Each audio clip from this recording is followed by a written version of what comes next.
बिस्मिल्लाहिर्रहमानिर्रहीम अस्सलातु वस्सलामु अलैका या रसूल अल्लाह व अला आलिका व सहाबिका या हबीब अल्लाह अस्सलातु वस्सलामु अलैका या नबी अल्लाह व अला आलिका व सहाबिका या नूर अल्लाह। मेरे बहुत सारे दोस्त, मेरे भाई, मेरी बहनें जो काम करते हैं ऑफिस में, दफातर में या किसी के यहाँ नौकरी करते हैं, हमेशा उनका एक शिकवा रहता है कि हम बड़े परेशान हैं, मोहताजी नहीं जाती, हमेशा मोहताजी सर पे रहती है। कोई ऐसा वजीफ़ा बताएं कि मोहताजी ख़त्म हो जाए और अल्लाह ताला अपना कोई कारोबार दे दे, अपनी अल्लाह ताला कोई ऐसा काम हो जिसमें किसी की मोहताजी ना हो। जैसा कि आपको मालूम है, हमारा माशरती रवैये ऐसे हैं, जिसको अल्लाह ने नवाज़ दिया है वो फिर वो इंसान को इंसान नहीं समझता, उसके साथ वो ताल्लुक़ मोहब्बत का नहीं रखता।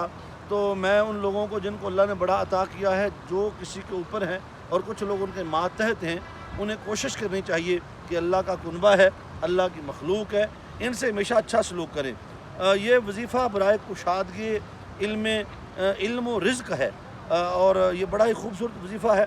और मैं ये जो फाका और अफलास और इस तरह जो परेशानियों में लोग हमेशा परेशान रहते हैं, हमेशा यही कहते हैं कि हमारी रिज़्क़ में बड़ी तंगी है, तो आते भी हैं, बरकत नहीं रहती, कोई कुशादगी नहीं होती, बच्चों का कुछ बनता ही नहीं है, फीसें पूरी नहीं होती, बिल ही नहीं उतरते, बड़े परेशान हैं, उनके लिए ये वजीफ़ा है।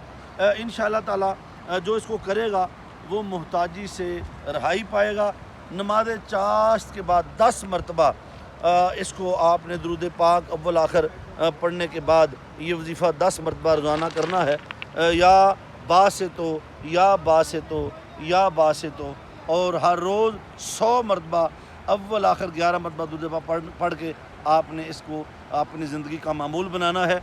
जब शुरू करना है तो नमाज चाश्त के बाद, नमाज चाश्त अब आप पूछेंगे वो क्या है।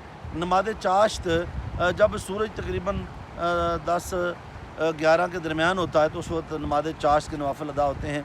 तो वो नवाफ़िल पढ़ने के बाद 10 मरतबा आप इसको पढ़ें और अल्लाह की बारगाह में दुआ करें। इंशाअल्लाह इससे इल्म में, जिस्म में, रिज़्क़ में अल्लाह आपको बरकत अता फ़रमाएगा। अल्लाह ताला की बारगाह में दुआ है अल्लाह ताला आप सबको कुशादगी रिज़्क़ अता फ़रमाए। वमा अलैना इल्लल बलागुल मुबीन।